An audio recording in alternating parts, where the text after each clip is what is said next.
Um, so the prayer I wrote, I called a blessing for the shifting of the moods.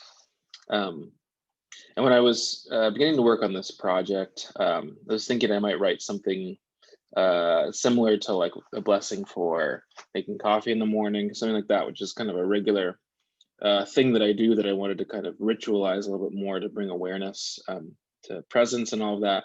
But as I was thinking about it, I realized that um, another kind of regular, um, almost like seasonal shift that I experience is a kind of shifting of moods and sometimes a sort of depression that will come in and settle for a while. And that's something I've dealt with all my life, I think. And um, this is an author that I have read a lot of and love quite a bit, Parker Palmer, who's not a Celtic author per se, the Quaker one, although I think there's a lot of similarities, not only in ways of thinking between Celtic spirituality and the Society of Friends, but even in roots, they both, I think, come from the same region originally. But Parker Palmer, he had this realization about um, his own depression. He realized that for him, he needed to think and understand it as a spiritual journey to work through. He said it's not necessarily for everybody, but it is for him. And when I read that, I realized it is for me too. I think there's something. It's a very spiritual source in a lot of ways. Um, and that he changed. He began. One of the things that happened to him is he began to relate to his depression as a friend with something important to say. And I wanted to write a prayer for me in that same vein. And a kind of as a blessing of depression, or this sort of mood shift, and a kind of a reminder to think of it as not just a friend, um, definitely not as just suffering to endure, but maybe even as a kind of sacrament. So with that, this is the prayer that I wrote. Here goes. A blessing for the shifting of the moods. God the lover, when the shift in the wind brings heavy clouds to press against my heart, and the soil deadens, forgetful of the life it holds, may I be reminded that a parched soul is thirsty for you. Is this your thirst in me? God the beloved, when the cords of death envelop me, and the great fish swallows me whole, may I remember that it was sent by you, a sacrament of restlessness, yearning for your great Sabbath. Is this your yearning in me? God the love, when food becomes ash in my mouth and nothing satisfies, may I welcome the hunger as a holy longing, rekindling the ache for the divine, the very romance I was born for. O greatest love of my life, is this your love in me? So that's my blessing for the shifting of mood.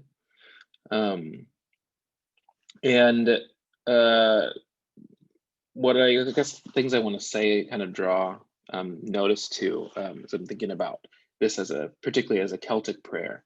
I mean, first I wrote it in a kind of threefold form, which shows up in Celtic prayer a lot, addressing the three different members of the Trinity. I really like that.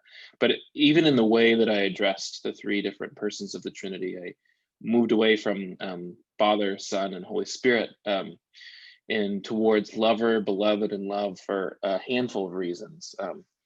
The first is, um, I think, referring to God the lover, the beloved, and the love. There's no hierarchy in there, and I see Celtic spirituality in particular as refusing hierarchy and moving more towards a kind of even communitarian anarchy, which I think is ultimately far more Christian anyway, but that's particularly Celtic. So kind of getting rid of this sense of hierarchy in the names for God.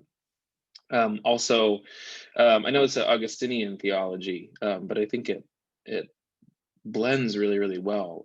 Augustine's kind of notion of essentially that the Trinity is this love, like love implies a beloved. And so therefore, from the beginning of time, God, who is love, kind of eternally begets this beloved, so that the love has someone to love and be loved in return.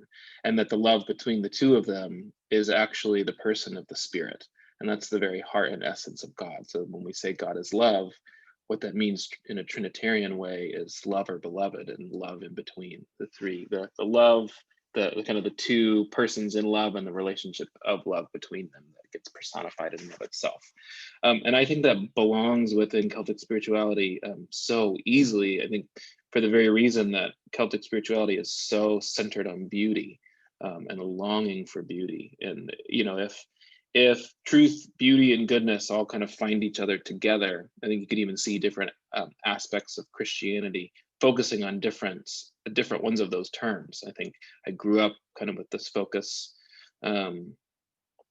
maybe more so on truth, and then kind of the shift into like less being concerned with the question of is it true, and more with the question of is it good, and really focusing on the moral and the ethical dimension, and even the command to love and to love the poor and the preferential option of the poor, and all of this is kind of the ethical dimension. But I think love ultimately is actually an aesthetic concept. We love what we find beautiful, and things are made beautiful by being like things are made beautiful by becoming beloved by a lover, and all of these things have to do with beauty and delight, and it's ultimately this aesthetic experience, this longing and this yearning. And I think that's at the core of Celtic Christianity, is this recognition of the primacy of the aesthetic dimension, and I wanted that to come across in this prayer, not only because of its resonance within Celtic tradition, but also because it's a prayer that's inviting me to think of depression less as something oppressing me and more as a yearning or as a desire or as a love that is even holy because of the way that it mimics or resonates with the very love at the heart of the universe that is God. And so there's that. That's kind of going into the writing of this this blessing. I think the thing that I was thinking of is how much in Celtic spirituality the sense of the immanence of God is there. It's not, you're not praying to a God in the great beyond who is disconnected from space and time, but actually a God who is made manifest in space and time and who is so present to us. And I think in my final questions at the end of these lines, I get at that. Like, not only is this a reminder to love God, but actually, is this the very love of God within me? Am I in contact with it right now? Is it present to me? Is it right here, as close to me as my very senses? And that's what I tried to convey even with these questions, and with all the kind of the landscape and weather and seasonal metaphors that I wrapped in as well. And I think I wanted to, in the second stanza, I brought in some like biblical imagery and even language right out of ultimately, I think, the prayer of Jonah. But this notion of being swallowed by a great fish and the cords of death enveloping me, and even yeah, I mean, there's a reference not just to like theological concepts, but theological stories that I think are metaphors for exactly what I'm talking about in many ways, or could at least be seen that way. And I know how much Celtic tradition really is so, I think prioritizes story so much more than theory, which we find in much more Romanized versions of faith. And yeah, I mean, I think the drama at the center of my prayer is in many ways kind of the drama at the center of most of Celtic prayer, which is this kind of be thou my vision, direction and drawing of attention back to this ultimate longing for the great wild beauty. And that's what I want to be reminded of.